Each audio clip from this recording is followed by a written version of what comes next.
ስለ ፍኖተ ጽድቅ መናገር የምፈልገው ነገር ስለነበር። እሺ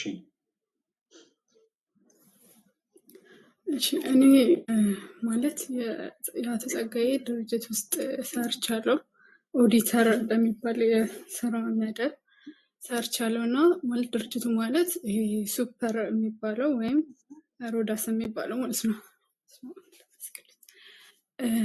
እንደምታስቡት ማለት ፍኖተ ጽድቅ ማህበሩ ማለት ጴንጤዎች ምናምን ይዘምራሉ ውስጥ ላይ ማለት ነው።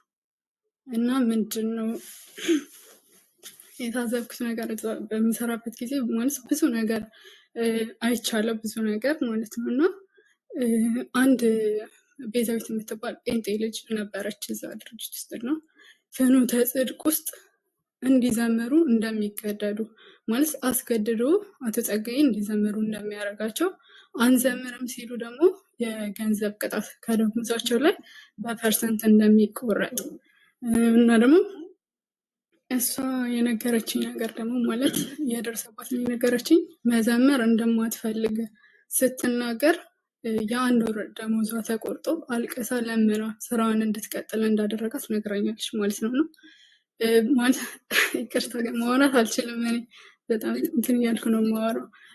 ማለት አቶ ጸጋዬ ማለት እኔ በህይወቴ ሰው ጠልቼ አላውቅም። እንደሱ የምጠላው ሰው የለም። ማለት እዛ ድርጅት ውስጥ የቆየሁት 5 ወር ነው። ከዛሬ 2 ዓመት በፊት ነው እዛ ድርጅት ውስጥ ስሰራ የነበረው ማለት ነው። እና በጣም ብዙ ነገር ነው የታዘብኩት፣ በጣም ማለት ነው ከምታስቡት በላይ እጀ ረጅም የሆነ ሰው ነው። ለምሳሌ እዛ ድርጅት ስሰራ ማለት ህገ ወጥ ናቸው፣ መደረግ የለባቸውም ከቤተክርስቲያን ጋር በተያያዘም ባልተያያዘም ማለት ኢቨን ሰራተኞች በሚያጠፉበት ጊዜ ቅጣት ማለት ሰራተኞችን ወደ አውሬ የሚቀይር ድርጅት ነው በአጠቃላይ ማለት ነው። ስትገባ በጣም ሲምፕል ነው። ሲቪን ታስገባለህ፣ ሳምንት አይቆይም ስትጠራ ማለት ነው። ትጠራለህ፣ ትገባለህ፣ ከዛ ስራ ትጀምራለህ። ይከፈላል ተብሎ የሚነገርህ ገንዘብ አለ። ያን ገንዘብ ተስፋ አድርገህ እዛ ድርጅት ስትገባ፣ ከዛ ደግሞ በተለይ ኦርቶዶክስ ከሆንክ በጣም ከራስ ጋር የምትጣላበት ድርጅት ነው ማለት ነው። ስታይ ስዕል አድኖች ምናምን ተሰቅሎ ታያለህ፣ ግን ምንም አይነት የቅዱሳን ስዕል አታይም። አንደኛ ግቢ ውስጥ መዝሙር ይከፈታል። መዝሙር በምንም አይነት ተአምር ለእመቤታችን ወይም ለቅዱሳን መላእክት የተዘመሩ መዝሙሮች አይከፈቱም ማለት ነው። እና ፍኖት ማለት እኔ አሁን ሌሎች ነገሮችን ትቼ አስረግጬ መናገር የምፈልገው ነገር ምንድን ነው፣ አቶ ጸጋዬ ጴንጤዎች የኦርቶዶክስን መዝሙር እንዲዘምሩ ፍኖተ ጽድቅ ውስጥ ገብተው ተገደው ማለት ነው። ማለት ስራ ብለው የገቡ ኢቭን ጴንጤ የሆኑ ሰዎችን አስገድዶ እንዲዘምሩ የሚያደርግ ሰው ነው ማለት ሳያቅ ነው። ማህበረ ቅዱሳን ይረከበኝ እነሱ ያስተዳድሩት እኔ ስለማላቅ ነው ምናምን የሚለው ነገር ውሸት ነው ማለት እያስገደደ ነው እንደዛ እንዲያደርጉ የሚያደርገው ማለት ነው። ድርጅት ውስጥ በጣም ሰው ይወጣል፣ በጣም ደግሞ ሰው ይገባል። ኢትዮጵያ ውስጥ ያለውን የስራ አጥነት ያው ታውቁታላችሁ። በጣም ሰው የሚገባበት እና በጣም ሰው ያንን ማንም ሰው የማይናገረው በጣም ማለት ከድርጅቱ ጥለው የሚወጡ ሰዎች ኢቭን የሚደርስባቸው ነገር አለ። ማለት ሰራተኛ ድርጅት ውስጥ አጥፍቶ ኮማንዶ የለበሱ የመንግስት ወታደሮች ገብተው ሲመቱት አይተናል እኛም ማለት ነው። ድርጅት ውስጥ ገብተው ኮማንዶ። ስለዚህ ሰው ይፈራል። እዛ ድርጅት ውስጥ የሚሰራ ሰው ሁሉም ስለሚፈራ ምንም ነገር ማጋለጥ አይፈልግም ማለት በጣም ብዙ ጥሰቶችን ነው የሚሰራው። ግን በተለይ ደግሞ ከቤተክርስቲያን ጋር የሚያደርገው የማስመሰል ስራ እኔ በግሌ በጣም ስለሚያስጠላኝ ነው፣ በጣም ስለሚረብሸኝም ማለት ኢቭን አይምሮዬን ሉዝ ላደርግ ነው የደረስኩት በዛ 5 ወር ጊዜ ውስጥ ማለት ነው። እና ራሴ ነኝ ትቼ ራሴ የወጣሁት ስራውን ማለት ነው። ይሄንን ነገር ሰው እንዲያውቅ ስለምፈልግ ነው። ከዚህ በፊት እኔ አሁን የዛኔ እዛ ድርጅት ውስጥ ስገባ የሆነ ብጥብጥ ተነስቶ ነበረ በመዝሙር ምክንያት።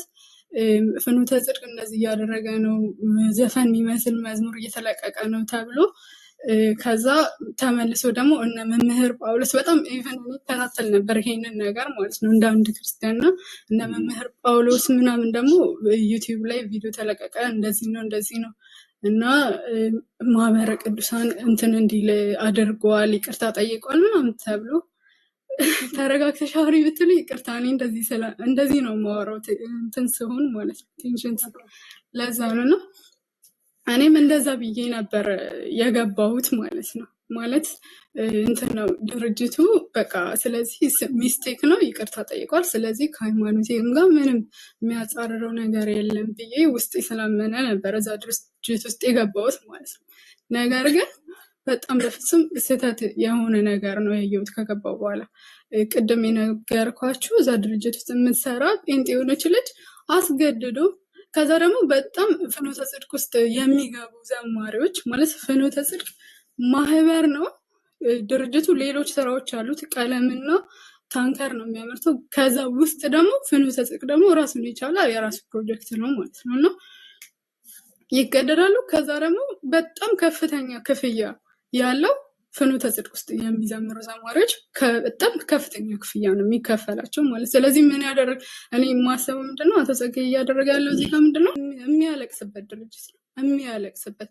ያለ ደሞዝ ኢቨን የሚሰሩ ሰራተኞች አሉ። የሆነ ሚስቴክ ያገኛል፣ በሆነ ሚስቴክ ይይዛቸዋል፣ ተያዣቸውን ይይዛል፣ እንዲወጡ እንኳን አይፈቅድላቸውም ማለት ነው። እና እኔ በድርጅት ውስጥ ይህንን ነገር ታዝቤያለሁ። ብዙ ሰው አሁን ሚዲያ ላይም ሳይ ብዙ ቦታ ላይ ሳይ የሚመስለው አሁን ለምሳሌ ጠዋት አንተ ምን ስትል ነበር? ፍኖተ ጽድቅ ውስጥ ገብታቸው የምትዘምሩ ሰዎች ብለህ ነበረ።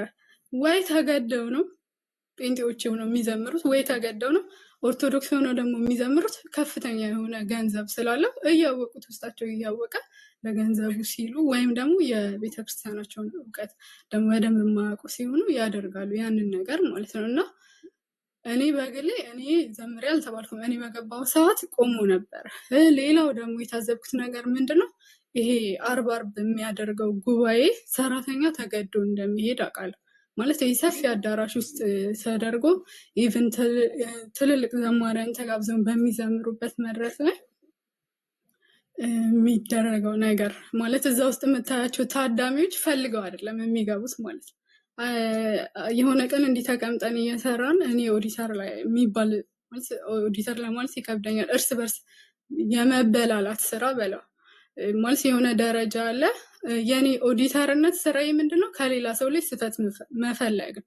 ያ ሰው የተሳሳተው ስህተት ደግሞ ለምን 0.1 ቁጥር አትሆንም? ስህተቱን ካገኘው ያ ሰውዬ እስከ 3000 ብር ድረስ ከዛም በላይ ይቀጣል ማለት ነው። እንደዛ እሱ እንዲቀጣ ነው እኔ የምሰራው እዛ ጋር ማለት።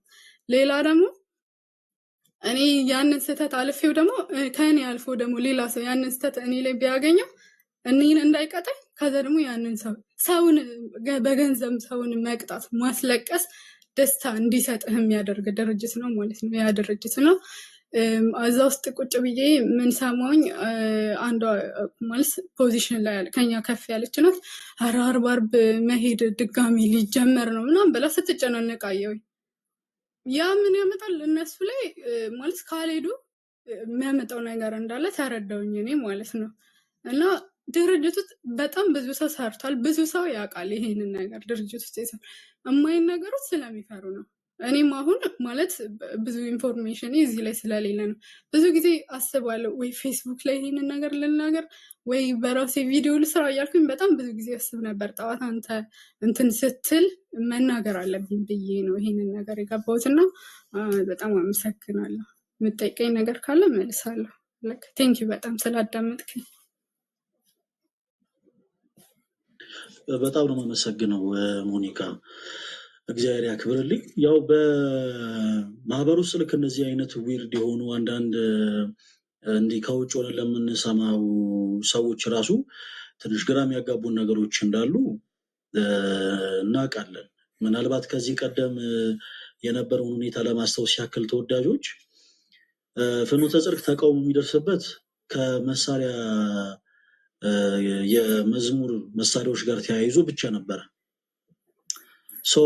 የመዝሙር መሳሪያዎቹ ፈጽሞ ከቤተክርስቲያን ስርዓት ጋር የማይገናኙ ስለሆኑ የተለያዩ ኦርቶዶክሳዊ የሆኑ እህቶች ወንድሞች እነ ቴዶ ዘሩፋኤልም በዚህ ጉዳይ ፈርቀዳጅ ናቸው። እነ ያያዘ ልደታ፣ ሌሎችም እነ ጎል እነ ሚሊ በጣም ብዙ ወንድሞቻችን ለዚህ ቤተክርስቲያን ድምፅ ሆኖ በጣም የተለያዩ ነገሮችን ሲያስተጋቡ ነበር። በቤተክርስቲያናችን ውስጥ የቤዝ ክራር ልምምድ፣ ከቤዝ ክራር ያለፈ ደግሞ ይሄ ሃርመኒ የሚባሉ በጣም ለዓለም በጣም የቀረቡ ማለት በነዚህ ጃዝ ላይ ኮንሰርት ላይ ሰዎች የሚጠቀሟቸው አይነት ኢንስትሩመንቶች በዝማሬ እየገቡ ስለነበር በጣም ብዙ ተቃውሞ ሲደርስ ነበረ። ከተቃውሞ ውጭ በጣም እኛን ያስደነገጠን ትልቁ ነገር ምንድን ነው? ኦርቶዶክሳዊ ተቋም ሆኖ እንዲህ አይነቱን የዜማ መሳሪያዎችን በምን አይነት መልኩ ሊጠቀም ቻለ የሚለው ነው። ከዛ በኋላ ደግሞ በተጨማሪ ስውት የሆኑ ትምህርቶች ለምሳሌ አንዲት ሴት ይሄ ስልጠና በሚደረግበት አዳራሽ ክፍል ውስጥ ማለት ይሄ በትልቁ አዳራሽ ውስጥ ሳይሆን ስልጠና በሚያደርጉበት አዳራሽ ክፍል ውስጥ ሆነው ታምረ ማርያም ላይ በላይ ሰብን ድንግል ማርያም እንደው በእሷ ስም የጥርኟ ሰጥቶ ዳነ የሚለው ታሪክ የተቀመጠው የእሷን ምልጃ ለማሳየት ሳይሆን ድንግል ማርያምን እንድንጠላት ነው። እና ይሄ ታሪክ በቃ በፍጹም አይሆንም፣ በቃ በፍጹም እንዲህ አይነት ነገር በፍጹም አይሆንም እያለች አንዳንድ አዲስ የሆኑ እንግዳ የሆኑ ነገሮች ስናገር በኦዲዮ ደረጃ ደርሶን ነበረ። እነ መዝሙር ምናምን የሚባሉ ወንድሞቻችንም በዚህ አጋጣሚ በዛ ሰዓት ላይ ተገኝተው መረጃዎችን ሲያቀብሉ ነበር። ሲቀጥል አብርሃም የተባለ ከዚህ በፊት በማህበራዊ በነገራችን ላይ የጸጋዬን ባግራውንዱ በተሐድሶ እንቅስቃሴ ውስጥ ነበር፣ ሁላችሁም ታውቃላችሁ። በተሐድሶ ምንፍቅና ውስጥ የተመለመሉ ካህናትን ያሰለጥን ነበር። ከዚህ ቀደም በተሐድሶ እንቅስቃሴ ውስጥ የነበሩ ካህናትን ያሰለጥን ነበር። ከዛ በኋላ ነው እንግዲህ እነዛ ሁሉ ነገሮች አልፈው ነው ወደ ቅድስት ቤተክርስቲያን ተመልሻለሁ ብሎ ይህ ሰው የተመለሰው እና ከተመለሰ በኋላ አዳራሽ ውስጥ በሚሰጡ ትምህርቶች ላይ በተለይ ደግሞ ለአገልጋዮቹ ማለት ነው በማህበራዊ የተሐድሶ እንቅስቃሴ ላይ ነበረ። አብርሃም የተባለ ግለሰብ ስለ ክርስቶስ ኢየሱስ ምልጃ ሲያስተምር ነበር። እነዚህ አሁን በኦዲዮ ደረጃ ተይዘው ላይቭ ላይ ይዘናቸው አቅርበናቸው የተያየንባቸው ነገሮች ነው እያነሳናቸው ያለ ነው ተወዳጆች ማስታወሳቸው ያሉት እና በኦዲዮ ደረጃ የእሱ ንግግር ቀርቦ እናንተ የሰማችሁት የተቆረጠውን ነው የሚል ምላሽ ነበር የሰጠን። እኛ የሰጠነው ምላሽ ደግሞ ሀሳቡ ቢቆረጥም እንዴት እዚህ ደቂቃ ላይ እንኳን ኢየሱስ አማላጅ ነው የሚል ነገር እንዴት ታስገባለህ ነበር የኛ ሀሳብ ማለት ነው። እና በጉዳዩ መስማማት ላይ ሳይደርስ ጀስት አለደለ ላይቭን ጥለው ከዛ በኋላ ወጥቷል። የዛን ጊዜ እኛ ላይቭ ላይ የገቡት በኤልያስ የቲክታክ አካውንት ነው። ከዛ በኋላ ቅድም እንዳላችሁት በፍኖተ ጽድቅ አዳራሽ ውስጥ ደግሞ የሚያገለግሉ ሰዎች ላይ በጣም ብዙ ድርጊት ይፈጸም እንደነበረ በዜማ መሳሪያነት በተለያዩ ጉዳዮች ላይ ይሰሩ የነበሩ ሰዎች መጥተዋል። እና እንደ አይነቱን ጉዳይ እንግዲህ ዲፌንድ ማድረግ ያልቻለው ለምንድን ነው? ማህበሩም እንደ ማህበር ደግሞ እንደዚህ አይነት ሰዎች እንዲህ አይነት የባህሪ ችግር አለባቸው የሚል ሀሳብን ይዞ ቀርቦ ነበር። በዋናነት ግን በጣም በጣም ትልቁ ነገር ምንድን ነው ተወዳጆች፣ የስህተት ትምህርቶች በውስጥ ይሰጡ ስለነበር ማህበሩ እንደ አንድ ኦርቶዶክሳዊ በአይነ ቁራኛ መመልከት ጀምረን ነበር ማለት ነው። ከዛ በኋላ ታስታውሳላችሁ፣ መቼም አባቶቻችን ከቀደሙ እኛም መከተል አለብን የሚል አቋም ያዝን። በጣም በሚገርም ሁኔታ ብፁዓን አባቶቻችንም ማህበሩ በቃ አሁን ላይ ለመታረም ዝግጁ ሆኗል፣ እያንዳንዱ ነገር ለማስተካከል ፈቃደኛ ሆኗል። እንደውም ትልልቅ የሀገረ ስብከት ስራ አስኪያጆችን በዛ ቦታ ላይ ተገኝተው ነበረ። ትልልቅ የቤተ ክህነት ኃላፊዎች፣ የሀገረ ስብከት አመራሮች በቦታው ተገኝተው ይህን ሰው እንግዲህ ልንደግፈው ይገባል፣ ወደዚህ ቅዱስ ቤተክርስቲያን ተመልሷል፣ ስለዚህ አሁንም ከዚህም በኋላ ባሉት ጊዜያቶች ስህተት አይሰራም ተብሎ ሁሉም ኦርቶዶክሳዊ እንደ አንድ ተቀብሎት ነበር። ይህን ማህበር እንደ ማህበር ማለት ነው። ከዚህ በፊት የተለቀቁ ዝማሬዎች ጠፍተው ነበር አሉ በዩቲዩብ ላይ። እኔ አሁን እንግዲህ ሰዓቱ ኖሮኝ እነዛን ሁሉ ነገሮች ካላረኩኝ ምንድነው ይሄ የተለቀው የነበሩ ዝማሬዎች ጠፍተዋል፣ ስህተት የሆኑ ትምህርቶች ጠፍተዋል፣ በቃ አሁን ያሉት እንደዚህ ናቸው ምናምን ተባለ። ከዛ በኋላ አሁን ከቅርብ ጊዜ ወዲህ እንግዳ የሆኑ ዝማሬዎች ከእንደገና ዳግም እዛ ቦታ ላይ መቅረብ ጀመሩ። ብዙ አባታችንም ስህተት የሆኑ ትምህርቶች እዛ ቦታ ላይ እንዲተላለፍ ተደረጉና በጣም ዊርድ የሆኑ ነገሮች አሉ። እኔ እንደ ግምት ማቅረብ የምፈልጋቸው ብዙ ነገሮች አሉ። ነገር ግን አሁን ከግምታዊነት ባለፈ ምንም የሚያመጣው ለውጥ ስለሌለ ለጊዜው ባለው ነገር ላይ ብቻ ግን ተቃውሞቹ መግለጽ አለብን ነው ተወዳጆች፣ ተቃውሟቸው መግለጽ አለብን። ለምሳሌ አቶ ጸጋዬም የሚባለው ግለሰብ ይሁን ኤልያስ የሚባለውን ግለሰብ የፈለገ ወደ ኢትዮጵያ ኦርቶዶክስ ተዋሕዶ ቤተክርስቲያን ለምሳሌ ቀርበናል፣ የቤተክርስቲያኒቱ ልጆች ነን ቢሉ በቤተክርስቲያኑት ግን እንደፈለጉ የቤተክርስቲያንን ትምህርት የማፋለስና የዜማ ስርዓትን የማበላሸት ግን መብቱ የላቸው። እንደ ማንኛውም ምዕመን ግን የመገልገል መብት አላቸው።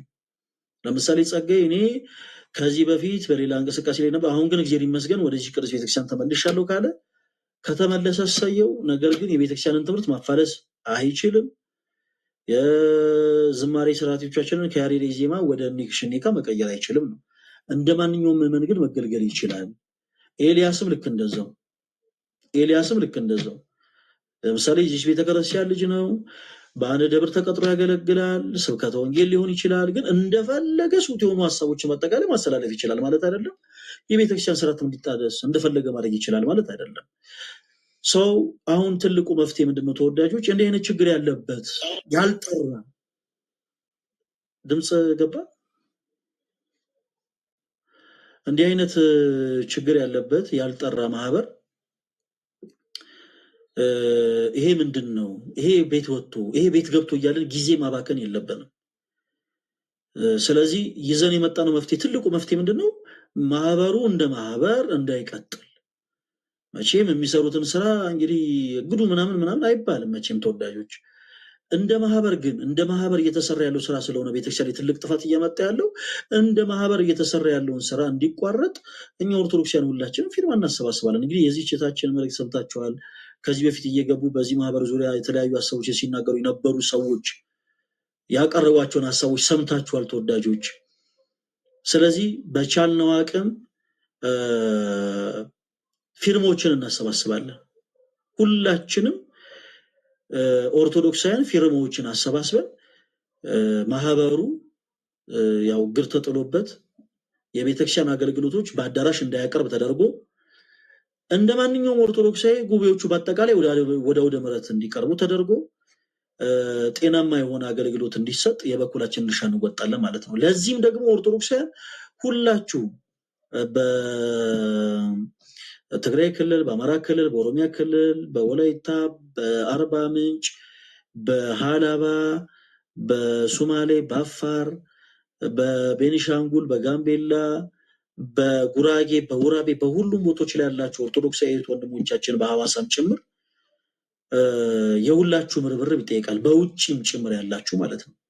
በቃ ማህበሩ እንደ ማህበር ግራም ያጋባንን ነገር በአጠቃላይ እያደረገ ነው።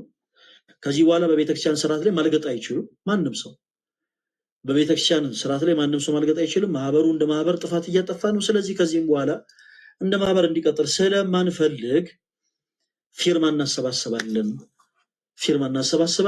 ያንን ፊርማ ደግሞ ለብፁዓን አባቶቻችን እናቀርባለን እግዚአብሔር ከረዳን።